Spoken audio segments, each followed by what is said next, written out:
Repentance will be upon us on the 11th of March. Yes, the next patch of Guild Wars 2 Janthir Wilds is imminent, and we have a blog post to go through. But before we dive in, hey, everyone else, welcome to my channel. Do pull up a chair, make yourself at home. Don't mind my voice. I've been sick for most of 2025 with flu, but we're here and we're going to enjoy some Janthir Wilds shenanigans. So let's go. Studio update, Repentance coming to Guild Wars 2. So greetings, Tyrians. We're thrilled to share details about the next update for Guild Wars 2 Janthir Wilds, Repentance, launching on March 11th. This chapter brings new trials and discoveries to Tyria, including a new map, Mistborn Barrens, a land where strange forces stir and long-buried Masat secrets begin to surface. Yes, Barbanissos. It is coming soon. Prepare for battles that will challenge even the most seasoned adventurers, along with a host of other exciting updates. Let's dive in, shall we? Picking up where Guild Wars 2 Janthir Wilds' story left off in Godspawn, our allies have just finished their heroic battle against the Titans atop Mount Balrior. Ura, Decima and Greer have been defeated, but this alone has not ended the blight that looms over Janthir, and our journey is not yet done. Upon Ura's death, she claimed that the door that the Titans entered Tyria through remains open. These words rattled Isgarin and Waiting Sorrow, who informed us that Moban had cast a ward over Barbanissos, the ruined Masat city, to hide it and its dangers from the rest of the world. But with his death, that ward fell. Somewhere inside, a mist gate sits open. When work began on Janthir Wilds, we knew that we would be exploring mysteries that have been teased since the origins of Guild Wars, which we're celebrating the 20th anniversary of this year. From the fall of the Masat at the Titan's claws to the many misdeeds of the White Mantle, these are some of Tyria's darkest, bloodiest moments. Now you and your allies must venture further into the Isles of Janthir to reveal these long-forgotten histories. Maybe with this knowledge, we can cleanse Janthir once and for all. So if you've never played the original game's Prophecies, which was the first campaign of the whole Guild Wars universe, then it was the Masat with a big bad of prophecies, and it was wonderful. I highly recommend it. The stories in there, they still hold up, although you have to embrace the janky graphics. So yeah, the devs are spot on, going back 20 years to the stories that kind of first gave birth to this universe, and I cannot wait to dive in and unpick and see where they're going to take these threads. We've travelled from the comfort of home in the lowland shore into the stormy, damp woods of Janthir Sintra. Now we must sail to the ruined home of the Masat to figure out what Ura warned us of, starting outside of Barbanissos in the Mistburnt Barrens. So we get not only the trailer, but we are gifted with 3 beautiful screenshots of some of the exterior of Barbanissos. Beautiful ancient ruins just ripe for exploration. I can't wait to see what Easter eggs, what secrets, what treasures, what puzzles the team have woven into this map because of the history of the Seers and the conflict, but we will talk about that a little later. Anyway, amazing screenshots, beautiful environments. I can't tell you how hyped I am to go to Barbanissos. It's going to be amazing. But let's see what the devs have to say about the Mist-burnt Barrens. As the Tyrian Alliance sets out to explore the ruins of Barbanissos, they face a uniquely hazardous environment. Even though hundreds of years have passed since the Door of Komali was opened, and if you're interested in the Door of Komali and all that lovely lore, many moons ago I made a video about that, so up there, take a look. There's a deep dive into basically the story of prophecies. Even though hundreds of years have passed since the Door of Komali opened, the Barrens are still fraught with the remains of Masat experiments in spectral agony and long saturated with bloodstone magic and mist burn. The ghosts of the Masat and their victims cling to the land, forever haunting this cursed place. Yeah, we have seen in Janthir Sintra echoes of victims who were sacrificed to the bloodstone. We've seen echoes of menacing White Mantle allies of the Masat. seemingly chomping at the bit to exact revenge on the players. And I guess we are in some ways. One, we're not part of their faction, therefore they see us as an enemy. However, we're also kind of carrying on the legacy of the Ascalonian hero, and the fall of the Massat came at their hands. So yeah, interesting. To safely explore this grim landscape, the Tyrian Alliance has put together survey parties to unravel the mysteries buried within the crumbling corridors. Players will be able to participate in 3 unique surveys from the base camp at the ruin's mouth. To the north, players will activate an enormous dormant construct and use it to cross a spectral agony-flooded valley. In other games, there's quite a lot of taking control of another entity and using their skills. You don't see that so much in Guild Wars 2. I'd be interested to see what mechanics are going to be involved with this, how they're going to do it with the interface. It might see some interface evolution, which I think the community would very much like. The editing as well would be amazing and wonderful, and a much needed quality of life update. But anyway, I digress. Back to the 3 possible exploration routes. So in the center, players will utilize Assyrian golems to delve into an ancient library and investigate the mistburn that has spread across the Isles of Janthir. Ancient library just floats my boat. That's my bag. I want to see what tidbits we're going to get. Will there be a new book collection? Really, I'm fascinated to see the point of view of the Massat. Throughout Guild Wars 2 history, they have been portrayed as the big bad. And to be sure, they were big, they were bad, they were monstrous. I mean, we had to take on a trial of ascension in order to even see them, and then we had to ally with one of the few seers left in the world back 250 years ago, 270 years ago now, correcting myself, so that we could resist their spectral agony and be able to battle them at all. They were so formidable. We need to do so much to even see them and face them without instantly dying. But they are a betrayed people. We see that from the narrative, as Garen himself says that his people, the Seers, betrayed not just the Massat, but the Forgotten as well. On the eve of battle with Zaitan, the Seers, they just tapped out, and they went on to develop the Bloodstone technology, which the Massat would then, after they'd wiped out all the Seers, would take for themselves and gather power. I'm interested to see this history from their point of view. And of course the Massat's response to the arrival of a massive population of humans coming to the world that they had basically conquered. Yeah, it's going to be fascinating. Of course, they utilize them as a power source, but I'm wondering the mechanics, what they thought, their feelings, their analysis of the Tyrian gods. It's going to be incredibly interesting to wander through this library and see what the lore is revealing and what we can kind of speculate about where it will take us next, because often the devs will pepper breadcrumbs about the world as to where the story is going next. I digress again. Okay, so back to the blog post and the 3rd and final possible exploration route, which is players in the south will lead a procession of Tyrian Alliance members into a laboratory once utilized for bloodstone sacrifices and experimentation. Honestly, I can't tell you how excited I am to dive into all of these paths to explore the map fully. So what does the post say? From a design perspective, our goal is to ensure that every time a player enters the map, there are rewarding, structured events that you can jump right into. Now to investigate the buzzing sound that scouts have reported emanating from the woods. And we get a beautiful screenshot of an Alliance camp. They do these setups so well.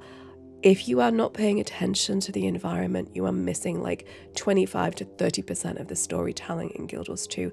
The environment is another character. The devs do environmental storytelling absolutely brilliantly. Genre-leading environmental storytelling from Guild Wars 2, always.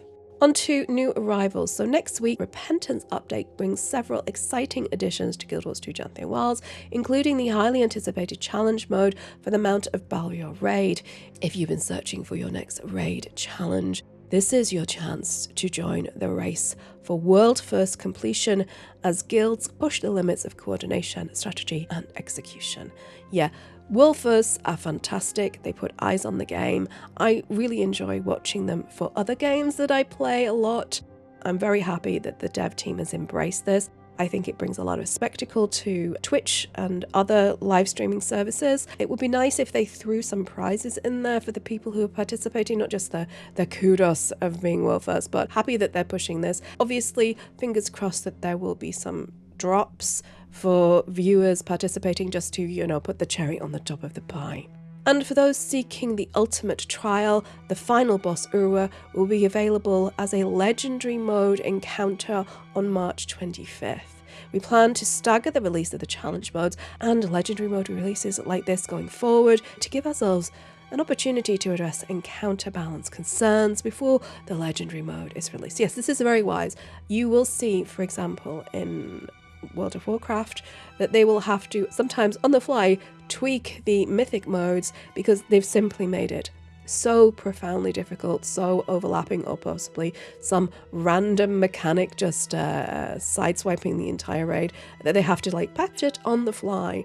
And I think it's very wise of the Guild Wars 2 devs to say, look, we're going to do the challenge mode, and then for the absolute hardcore raiders who are looking for hair on fire, one mistake and you're done type of raiding, we're going to make sure that when they get to that encounter that it's actually feasible, doable and sane. I mean, obviously that doesn't negate patching altogether if something is a bit wacky, but very clever, very wise and very considerate of the community. Grier the Blightbringer will also make his debut in the Mount Balrio Convergence, which will add variation to the final boss you encounter there. Expect familiar mechanics executed in new and unpredictable ways that will keep your group on their toes. I think that one of the main complaints about Secrets of the Obscure was the fact that there wasn't enough variety in the convergences that arrived with that expansion. And I was hoping to see more of the diversity in game modes that we saw, for example, in Path of Fire, with the spawnable bosses that we had in the world there. And now I think the devs are addressing the lack of diversity in gameplay, and I'm very happy to see that. I think it will benefit replayability hugely. A lot of Guild Wars 2 players specifically engage with convergences because they're working on their legendary armors, and you don't want for them to complete their legendary armors and then just drop the game type altogether. That's not great. You want to make your content, especially in the open world, you want to make your content as evergreen as you possibly can, and diversity is one way of doing that. And of course the dev team could add seasonal rewards to existing content to push players back into the wealth of open world content that there is in Guild Wars 2. With the addition of a new map and story chapters, we'll introduce the Masat Shadow Crafting Mastery track. For lore enthusiasts, we recently explored Masat history and its ties to Janthir Wilds in a narrative blog post, which I completely missed, so I will be reading that blog post. If you're curious about the origins of the Masat, this deep dive will provide insight into their role in the story and even offer hints about the upcoming Masat track. We're going to have to explore this. This will definitely be a 2-part video. I have not a Scooby, so I'm going to have to go and read that blog post. Okay. New relics will also be available to further customize your builds. If you missed our recent developer stream, the Balance team showed some of the new relics, so see the full cast here. I will link it below, so if you want to, you can dive into that to Twitch.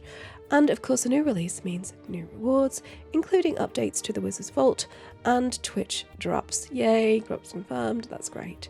Stay tuned for next week's vlog, where we'll dive into all the details. Amazing. Oh, and we have some World v World news. In the March 11th update, we're introducing a long-awaited quality of life improvement aimed at improving the visibility of World v World Guild members. A new column in the Guild panel's second tab will display an icon next to all the Guild members who have designated that Guild as their World versus World Guild. However, this information will only be visible within the Guild you have personally selected as your World v World Guild. That makes sense. Looking ahead to the March 25th update, the World v World team is focused on refining the World v World reward system, tackling performance issues, and implementing adjustments based on player feedback, along with other quality of life improvements. Several key changes are on the horizon, including consolidation of reward tracks to enhance accessibility, improved map currency acquisition via reward tracks, very, very welcome. My goodness, yes. Addition of a brand new World World weapon set. Hey, we love the shinies. New restrictions on activity use for keeps and stone mist castles. Interesting. Tuning the health pool of keep lords. Updating victory points and skirmish values. Refining how progress and success are measured in world versus world. Suitably vague changes and tuning, and I guess we're going to have to wait until the 25th. Suck it and see, as it were. PvP push beta event. Last year we ran the first beta event for the new push PvP game mode, giving players a glimpse into our development process and an opportunity to provide feedback on our prototype. The event was well received, gathered a wealth of player feedback through participation surveys. Since then, we've been working on updates to refine the mode based on that input. We're excited to announce that another beta event is planned for May 20th and May 26th, giving players another chance to experience the mode and share their thoughts. We'll reveal more details about the changes as we get closer to the event.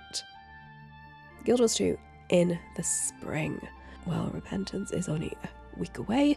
Several festivals and bonus events are happening before the launch of our third Guild Wars 2 Janthir Wilds update later this year. Take a look at what is coming up this spring. Okay, so we have Guild Wars 2 Janthir Repentance, update on the raid, which we talked about with the legendary modes, and World World Quality of Life coming in March.